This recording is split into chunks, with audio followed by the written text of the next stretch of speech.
Join our community by subscribing. Every click helps us share more stories like this one. The introduction. In the quiet town of Maplewood, life moved slowly. The streets were lined with aged oak trees, their leaves whispering secrets in the wind. Neighbors greeted one another with warm smiles, and children played in front yards without a worry in the world. But on the morning of October 15th, 2022, an unsettling silence gripped the community, forever altering its serene existence. It began as a typical fall morning. Sunlight filtered through the lingering fog, casting an ethereal glow on the world below. As the townsfolk began their daily routines, an unsettling discovery awaited them. In a dilapidated cabin on the outskirts, a local fisherman stumbled upon a body, half hidden beneath the underbrush. The victim, later identified as Lisa Torres, was a 29-year-old nurse known for her dedication to her job and the vibrant spirit she brought to the ward. Word spread like wildfire. The town that once embraced its peacefulness was thrust into chaos. The sight of flashing sirens disrupted the morning calm, drawing onlookers who clutched their morning coffees as they speculated about the tragedy. With each question asked, the fabric of their close-knit community began to fray. Who would do this? Why had Lisa's life been cut short? Detective Sam Harris arrived on the scene, surveying the cabin from a distance. With a background steeped in homicide investigations, he understood the cold, hard truth. Crimes like this leave indelible scars, particularly in towns like Maplewood. One murder might be just the beginning. As he approached, the chill in the air grew heavier, and the darkness that hung over Maplewood pressed closer, signaling that the answers they sought would not come easily. The victim. Lisa Torres was more than just a name on an autopsy report. She was a daughter, a sister, and a friend whose laughter lit up the dimmest rooms. Born and raised in Maplewood, her roots were deep in the soil of the community. She graduated at the top of her class from the local high school and pursued a degree in nursing, inspired by a desire to care for others. Those who knew her described her as a nurturing soul, one who found fulfillment in comforting the sick and advocating for the vulnerable. As Detective Harris retraced the lines of Lisa's life, he painted a picture of a woman beloved by many. Her colleagues at Maplewood General Hospital held her in high regard, often calling her the heart of the team. Every Friday night, she volunteered at a local shelter, serving meals to the less fortunate. Her absence left a palpable void, a silence that echoed in the halls of the hospital and the hearts of those who met her. But Lisa's life was not without its shadows. Recently, she had confided in her best friend, Sarah, about feeling overwhelmed and tugged in multiple directions, balancing work demands while caring for her ailing father at home. Disagreements grew more frequent with her family over the stress of their situation, and whispers of a brief romantic involvement fluttered among her friends, a relationship that ended abruptly. Detective Harris noted these complexities, but was careful not to rush to conclusions.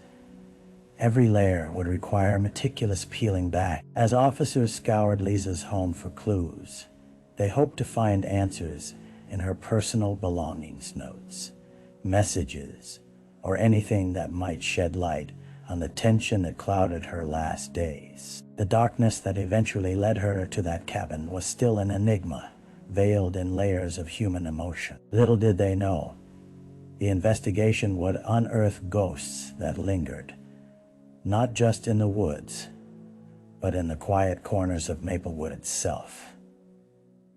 revealing how the tight-knit community harbored secrets, just like everyone else. The crime scene. The cabin had once held the charm of a rustic getaway, but had long since succumbed to neglect.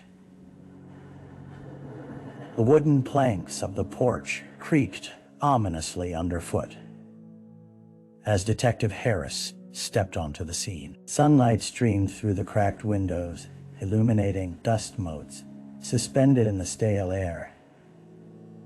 A faint, musty scent lingered, mingling with the earthiness of damp leaves outside, creating an unsettling dichotomy of beauty and decay. The body of Lisa Torres lay sprawled in a narrow space between the cabin and a thicket of briars. Her pale skin contrasted starkly against the cluttered ground, a haunting reminder of life's fragility. The coroner's team had cordoned off the area, carefully photographing every angle while maintaining the sanctity of the crime scene. Harris knelt beside the body, noting the distinct lack of struggle. It was as if she had found herself trapped, perhaps taken by surprise in a place that should have been safe. There were no visible signs of decay, meaning her death was recent.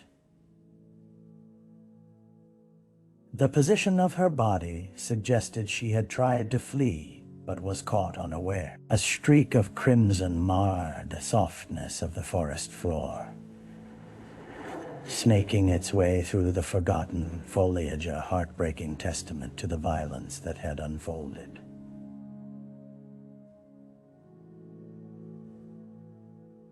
The detective's heart sank as he inspected her hands, looking for defensive wounds. There were none, only an eerie stillness that seemed to envelop her entire being.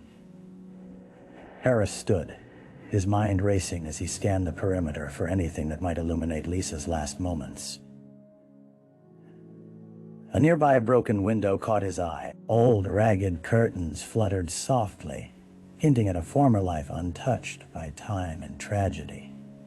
He walked towards it and spotted shards of glass littered across the ground and an unmistakable sign of a forced entry. As the team continued to collect evidence, he noticed a small detail: a single dark hair caught on one of the jagged edges of the window frame. Was it a clue left behind by the perpetrator, or merely a coincidence? As small as it was, this hair could be pivotal in the days to come. Detective Harris ran a hand through his hair, feeling the weight of the case pressing down upon him. The once whole life of Lisa Torres had shatteringly ended here, and it was now a puzzle for him to solve, a puzzle that would disrupt the very peace of Maplewood. The early investigation. In the days following the grim discovery, the atmosphere in Maplewood shifted palpably. The vibrant autumn foliage now felt haunting against a backdrop of dread. Residents exchanged glances riddled with suspicion as they wondered who among them could harbor such darkness. Detective Harris, knowing the ripple effect that one violent act can create in a small town, plunged into the early stages of the investigation with a burgeoning sense of urgency. The community was soon abuzz with speculation of who could possibly want to harm the beloved nurse. He began with her best friend, Sarah, who sat in a cafe with trembling hands around a cup of lukewarm coffee. Her tear-filled eyes reflected anguish and disbelief. "She was just happy," Sarah whispered, her voice cracking. "I can't fathom someone wanting to hurt her." After the initial shock, details began to spill forth. Lisa had mentioned feeling apprehensive about someone lurking around her workplace, but when pressed, Sarah conceded that Lisa often worried about more than just shadows in the dark. Next, Harris met with Lisa's colleagues at the hospital. They remembered her as a tireless advocate for her patients, but also revealed an unsettling side of hospital politics. A recent disagreement with a supervisor had escalated tensions, and whispers of jealousy lingered behind closed doors. No one suggested it was dangerous until now. As he sat through multiple interviews, connective threads began to weave together, forming a web thick with uncertainty. Each person revealed a sliver of Lisa's life, but also buried layers of secrets, both theirs and hers. On the evening of the third day, Harris gathered the evidence collected so far and assembled a timeline in the quiet confines of the precinct.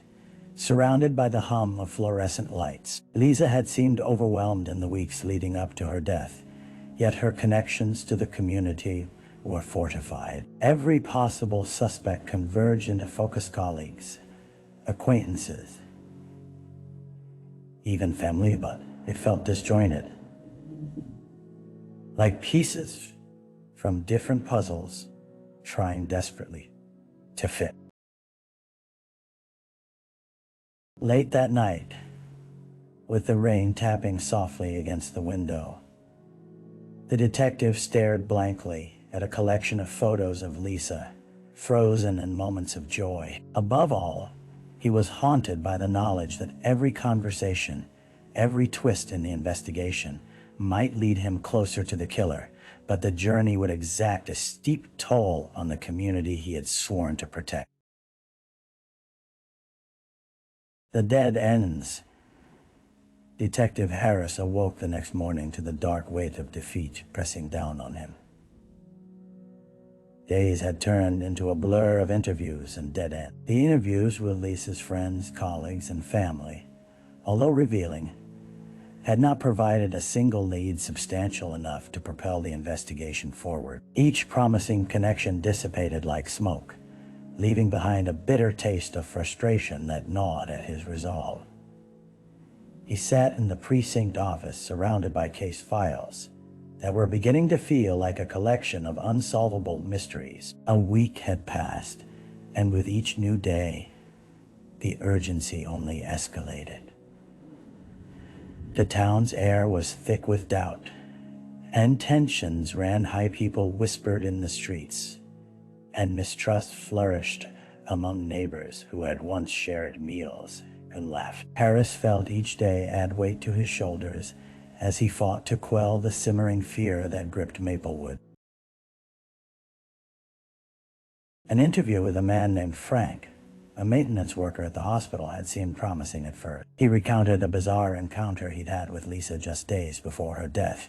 She had arrived visibly shaken after a late shift, claiming to have seen a strange man loitering near her car. Harris's breath quickened as he listened, but then came the twisted description Frank offered was vague, and when pressed, he couldn't recall any specific details about the potential suspect. It was another flickering opportunity that extinguished just as swiftly as it appeared. Frustration led Harris to revisit the cabin, hoping to glean a fresh perspective on the scene. He examined the area surrounding the cabin once more, searching for something he might have overlooked. As he stirred the leaves and debris, anger at his lack of progress bubbled up. It seemed like the woods were deliberately concealing its secrets, mocking him with an unnerving silence. In a last-ditch effort, he called an old friend at the crime lab, asking to expedite the analysis of the hair found at the crime scene. Each day that passed felt like another thread unraveling in the investigation, and the longer they spent more time chasing ghosts, the harder it would be to catch a real predator. Late that evening, as he returned to his small apartment, exhaustion nearly pulled him under. He flipped through old photographs of the town, searching for hints of a time before the tragedy, wanting to remember the laughter echoing in Maplewood. The walls felt closer, the heartache heavier, and Harris knew he had to regain focus. He had to cut through the noise or risk failing the memory of Lisa Torres, the vibrant soul whose life had dimmed far too soon. A break in the case. As Detective Harris sat at his sparse desk late one evening, the fluorescent lights flickered above him, mirroring his own flickering hope. He had spent countless hours chasing leads that evaporated as quickly as they appeared. But now, just as his motivation began to falter, there was a shift. His phone buzzed, cutting through the stagnant air, the sound echoing like a lifeline in the darkness. It was Officer Ramirez, whose voice carried a tone of urgency. "You need to come to the lab.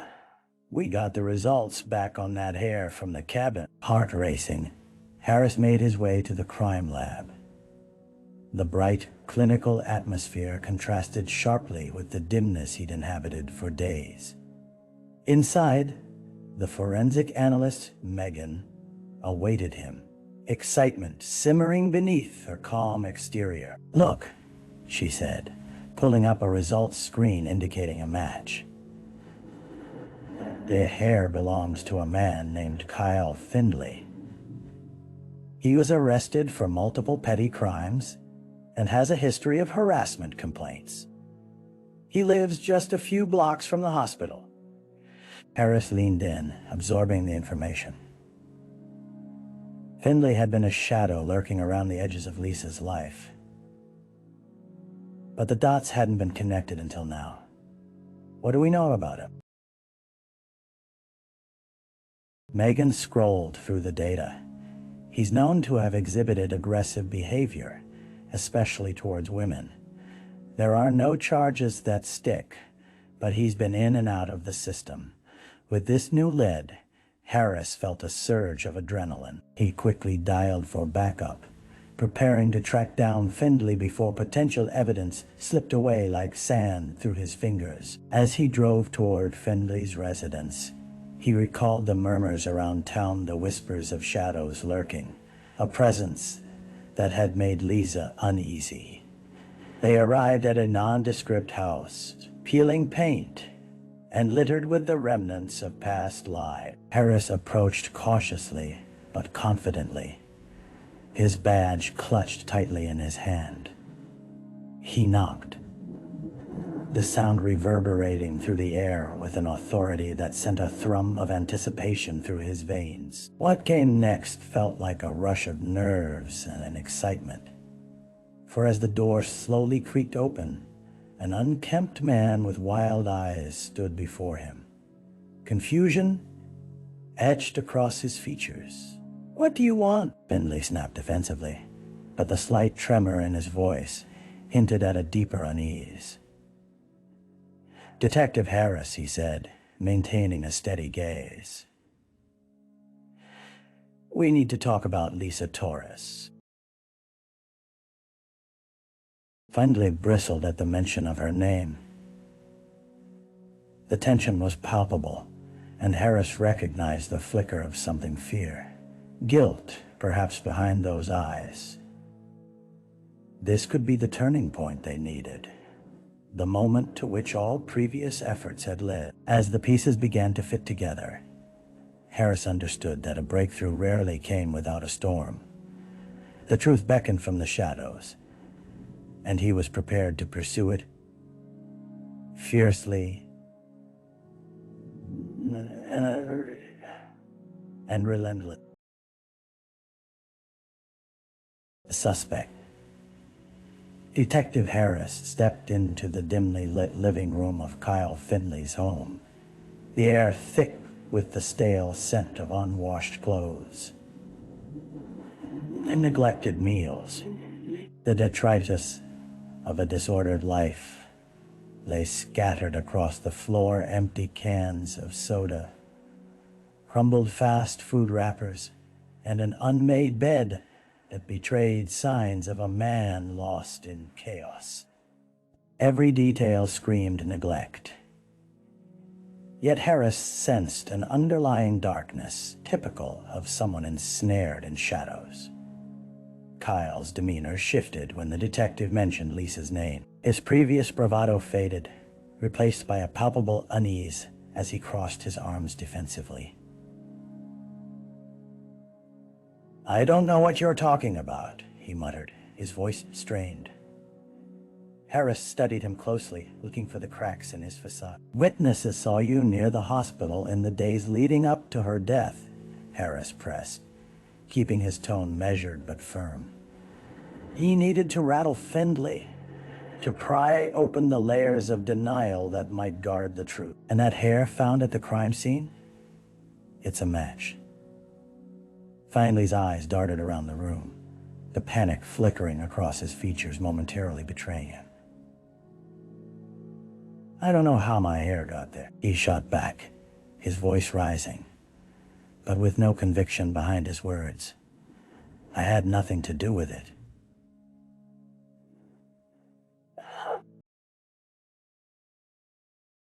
The moment rippled with tension, swirling like a storm about to break. Harris leaned forward, lowering his voice. Then help me understand. Why would your hair be there if you didn't? Did you know her? As silence filled the room, Harris weighed his next words like heavy stones. There's no point in playing games, Kyle. If you didn't hurt her, now's your chance to prove it. We can do this the hard way, or the easy way. The intensity of his stare seemed to cut through the haze of chaos surrounding Findlay. Finally, the man's expression shifted again, revealing a mix of anger and fear. I saw her. Sure, I might have been near the hospital. I liked her, okay? He spat out, a mixture of resentment and desperation as he spoke. But I wouldn't hurt her. I just wanted to talk. Talk?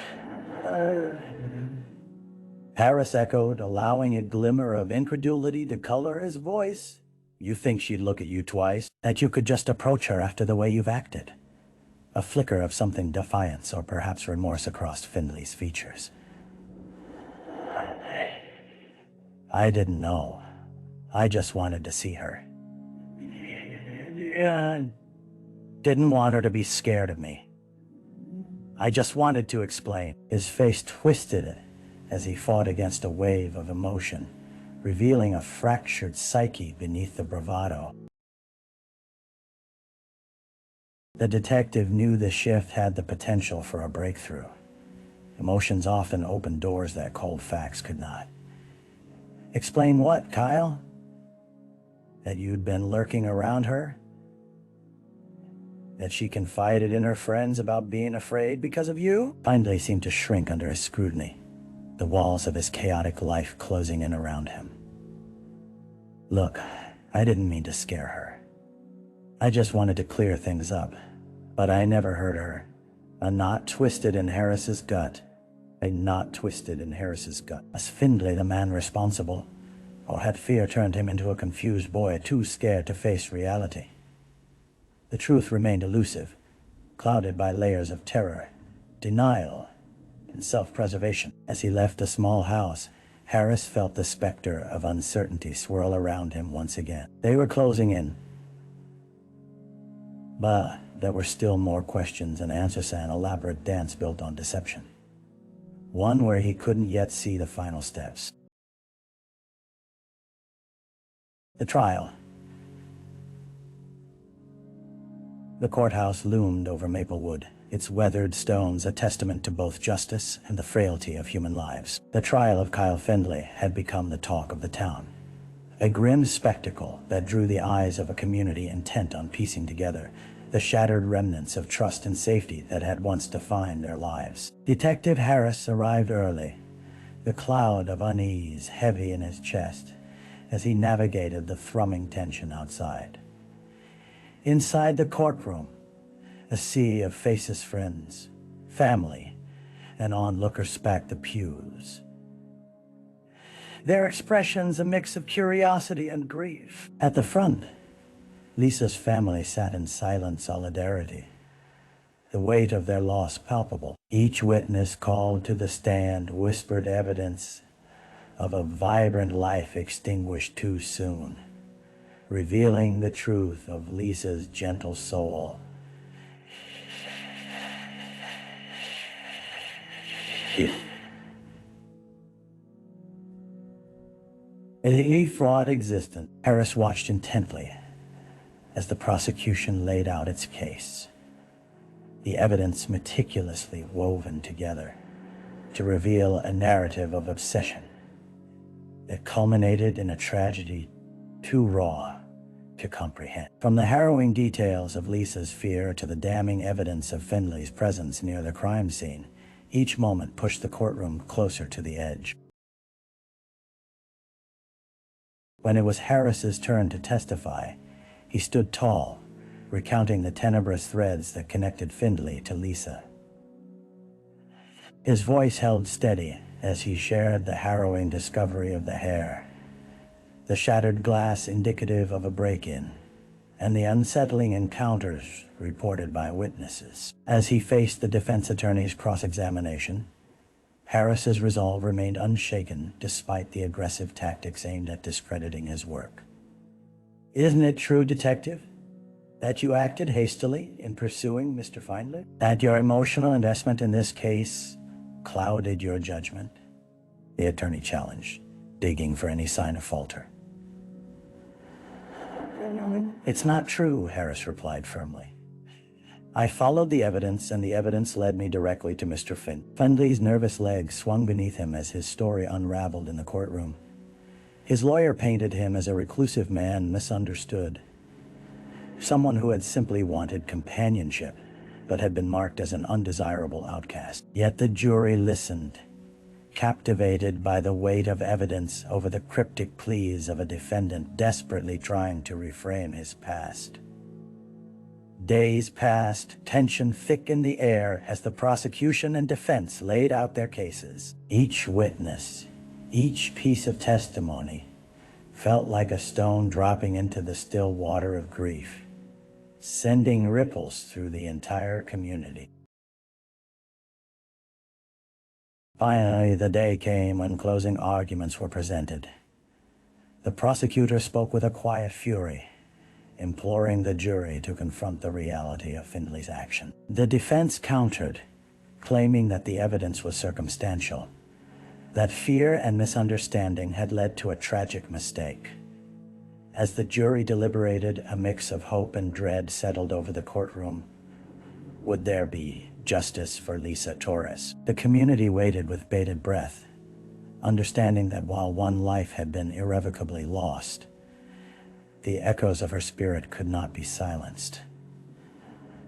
After what felt like an eternity, the jury returned, their faces unreadable. The foreman cleared his throat, tension crackling in the air. "We, the jury, find the defendant, Kyle Findlay, guilty of the murder of Lisa Torres." The room erupted into murmurs, some tears of relief, others of anguish. Harris felt a wave of emotions wash over him, the gravity of the verdict, mixed with the knowledge that justice had been served yet could never truly fill the void left behind. As he faced Lisa's family, their eyes meeting with understanding, he silently vowed to be a guardian of her memory, ever aware of the shadows that lurked within kindness and familiarity. In the heart of Maplewood, life would continue. But the echoes of Lisa's life would forever linger, a reminder that even in the darkest moments, the pursuit of truth could illuminate a path forward. The aftermath. In the weeks following the trial, Maplewood's pulse began to return to its normal rhythm, albeit with an underlying sense of fragility. The verdict reverberated through the town, a blend of relief and sadness, a bittersweet acknowledgement that while justice had been served, the scars from the tragedy lingered unhealed. Detective Harris found himself frequently revisiting the lingering aftermath of it, all the faces of the townspeople, the weight of their collective mourning pressing down on him like a thick fog. As Lisa's family grappled with their loss, a makeshift memorial sprung up in the town square, adorned with flowers, photographs, and heartfelt notes left by those whose lives she'd touched. Passersby stopped, reflecting on the void created by her absence. Mothers held their children a little tighter. Friends clung to one another, and laughter became tentative, as if daring to disrupt the silence left in the wake of a violent act. Months later, as autumn faded into winter, the leaves were replaced by bare branches, the stark landscape mirroring the emptiness felt by many. Harris had thrown himself into his work, poring over other cases, but with each file he opened, a nagging guilt tugged at him. Could he have done more for Lisa? He could not escape the feeling that they had failed her, that even though they had convicted Fendley, they were left grappling with unanswered questions. One evening, while working late, he received an unexpected call from Sarah, Lisa's best friend. Her voice was thick with emotion as she requested a meeting. They arranged to meet in the cafe where Lisa used to sit with bright eyes and infectious laughter. When Harris entered, he noticed Sarah sitting at a corner table, an array of photographs strewn in front of her, snapshots of happier times, filled with memories that felt like ghosts now. "I wanted to thank you," she began, her voice trembling slightly, "for everything you did. I know it wasn't easy." Harris nodded, feeling the weight of her gratitude. "I wish it could have turned out differently," he admitted, a sense of weariness settling over him. "I think about Lisa every day," Sarah continued, her eyes shimmering with unshed tears.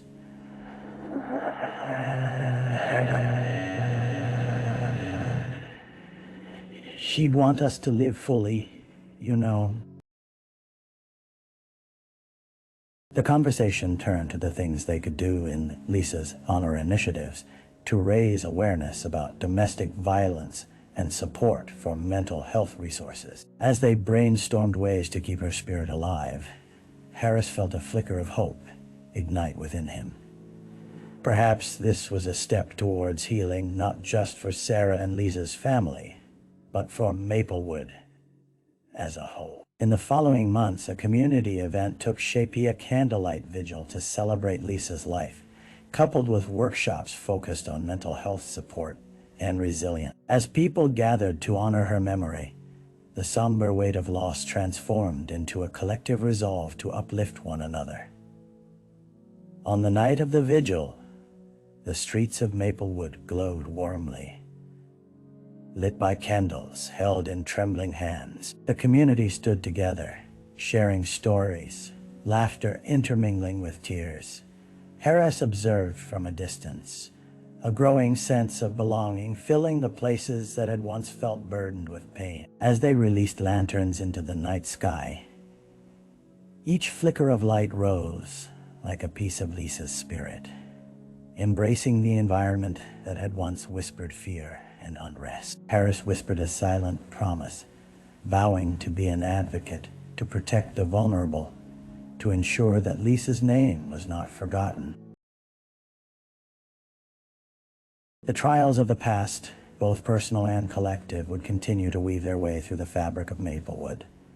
But now there was a shared understanding that in light of darkness, community could flourish, bound by love and remembrance. Reflection.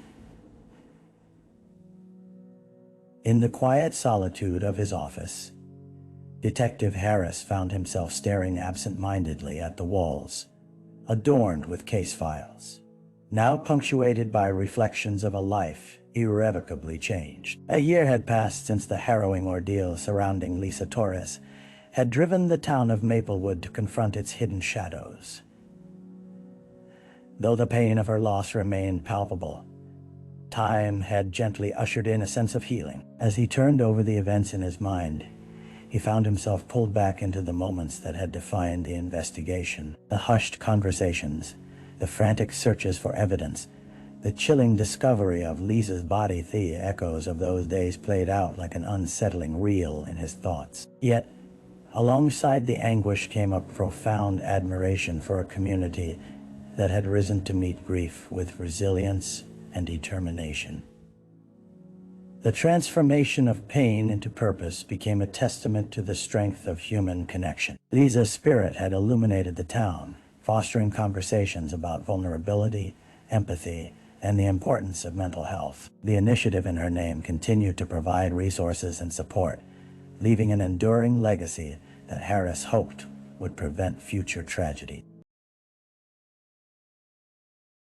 As he reflected, the detective understood that his career had been reshaped by this experience and not only as a protector of justice, but as an advocate for humanity. He often found himself sharing Lisa's story with others, not merely as a cautionary tale, but as a reminder to cherish every fleeting moment of joy. In the end, Harris learned that while darkness can obscure paths, the light of love and community has the power to guide even the most lost souls.